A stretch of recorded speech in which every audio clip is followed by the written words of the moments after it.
Hello everyone, how are you doing? This is MD Tech here with another quick tutorial. In today's tutorial, I'm going to show you guys how to either change or set a default media player on your Windows 11 computer. So this should be a pretty straightforward process, guys, and without further ado, let's go ahead and jump straight into it. So all you have to do is open up the search menu. You want to type in default apps, best match, you'll come back with default apps. Go ahead and open that up.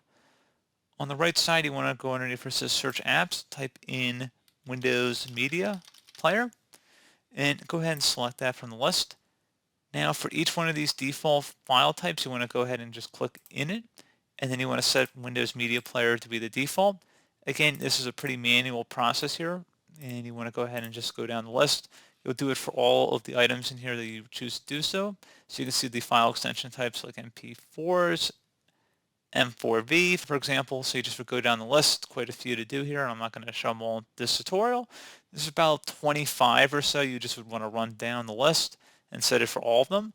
And that's pretty much it.